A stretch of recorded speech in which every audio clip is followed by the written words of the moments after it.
Namaste, I am Pratibhanaatyalaya. Welcome back to my channel. Alaripu is among the initial items I learnt as a student. Yet, to this day, I feel discomfort in my shoulders by the time I reach the Druta Kalam or third speed. Do you struggle to hold Natyarambha for a long time too? Do you see your elbows dropping down? Do you want to know my hacks to overcome that pain? Then this video has got you covered.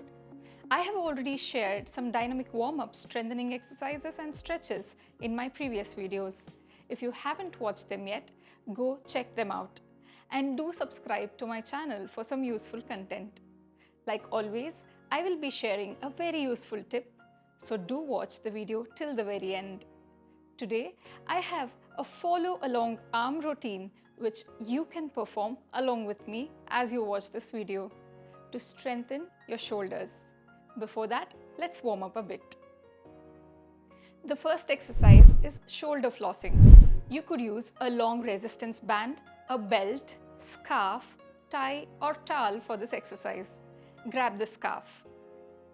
Make sure you have a wide grip so your hands are wider than your shoulders. Lift the scarf over your head and behind your neck, down your back towards your tailbone. After holding for a few seconds, bring the scarf back up and over your head all the way to the initial position. Always keep your chest open as you bring your arms around and do not round your back. This releases tension in the neck, shoulders and upper back. Widening the grip makes it easier and narrowing your grip makes it tougher. Choose the modification accordingly. Do 10 repetitions of this. The second exercise is Bulldog shoulder taps. Come onto your palms with your hands under your shoulders and your knees under your hips. Come onto the balls of your feet and lift your knees slightly away from the ground. Holding here, lift one hand and tap your opposite shoulder. Try not to let your hips rotate as you lift your hand. Place the hand back down. Keep alternating shoulder taps slowly. Bring your hands slightly closer together to make the move easier. You can also straighten your legs into a plank to make it easier as well. Try not to rotate your hip as you lift each hand up. This is wrong. The next exercise is rotator cuff warm-up. Hold on to a long resistance band, a belt, scarf, tie or towel on either sides as demonstrated. Slowly move the hands up and down as you feel the stretch on your rotator cuff. Widening the grip makes it easier and narrowing your grip makes it tougher. Choose the modification accordingly. Do 10 repetitions of this. Up and down counts as 1 rep. The next exercise is plank to down dog. Keep your hands right underneath your shoulders.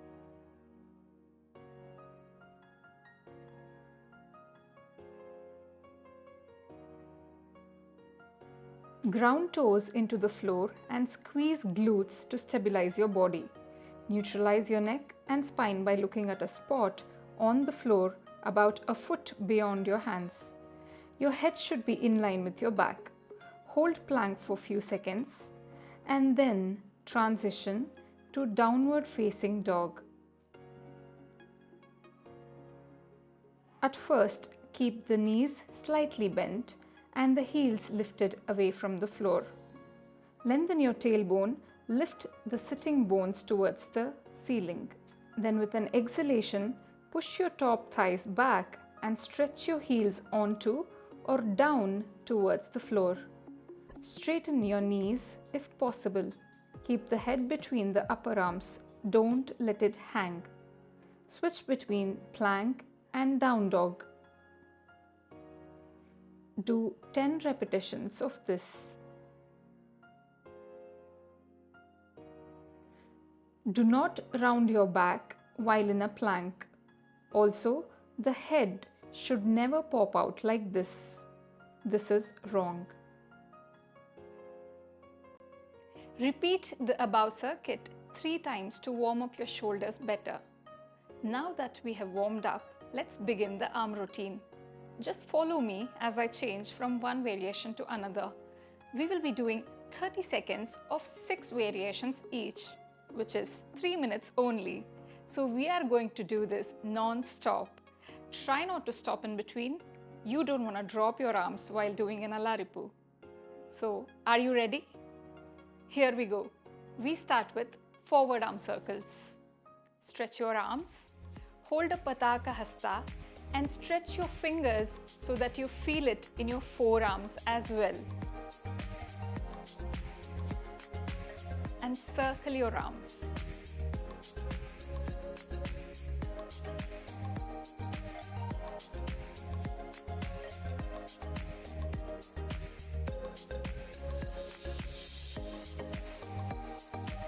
We switch to backward arm circles.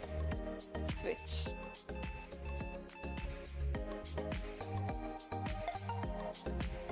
Do you feel it? I do.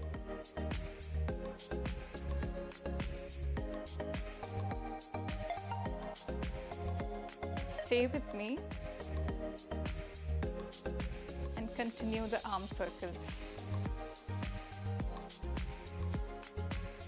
The next one is upward arm pulse.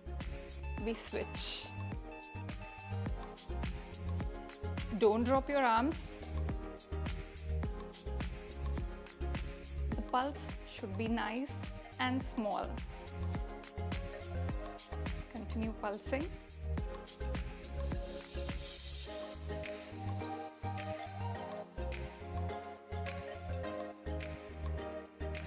The next one is downward arm pulse and we switch.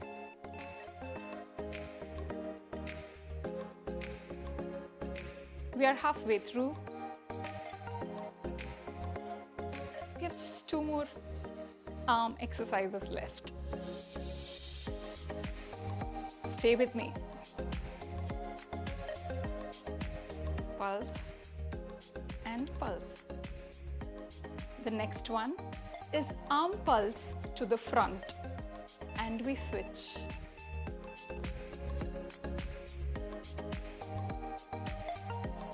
This is last but one exercise. Every time you want to drop your arm, tell yourself you're performing on the stage and you cannot drop them, no matter what. Pulse forward. The last exercise is arm pulse to the back and we switch. Last one, okay? Let's do this. Only 20 seconds or so left. Stay with me. This is the last one.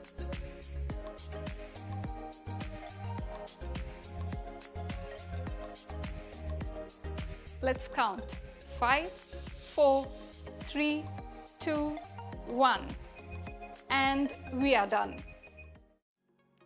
I'm sure you experience the same pain you go through when you hold your arms in Natyarambha for Alaripu. So did I. Why do you think your shoulders ache? When you repetitively move arms, due to short bursts of high-intensity activity of shoulder, lactic acid builds up in your muscles, which causes muscle fatigue, burning sensation, or discomfort. It is usually temporary. It goes away when you let your arms dangle for a while. But it does have a negative impact on your performance. So performing these shoulder exercises regularly will help your body to adapt to these challenges and thus increase the lactate threshold. Today's tip is very much related to this discussion. Other than exercising, what else can you do when lactic acid builds up in your muscles? Tip number 1. Including certain foods into your daily diet can help control lactic acid buildup. As per what the experts say, foods and vegetables with magnesium, fatty acids, and B vitamins are recommended. Foods rich in vitamin B are leafy green vegetables, cereals, peas, beans, dairy products. Vegetables such as spinach, kidney beans, and seeds such as pumpkin seeds, sunflower seeds are great source of magnesium. Tip number 2. The body starts to produce lactic acid when it is low in the oxygen necessary to convert glucose into energy. Breathing deeply will help deliver oxygen to the muscles, thereby slowing the production of lactic acid. So try this next time when you do the routine. Tip number 3. Keeping the body hydrated during exercise gives it the best chance of breaking down any excess water-soluble lactic acid. That's all I had for today. Make sure you tell me in the comments how long you managed to do the arm routine without dropping your arms. You can take note of the improvement in a month. Also, comment your queries and suggestions. Give me a thumbs up and click that like button if you think this was helpful, and share it with your friends. Be sure to subscribe to my channel because I post some super useful content every Saturday at 7 p.m. Thank you so much for watching, and I will see you next week.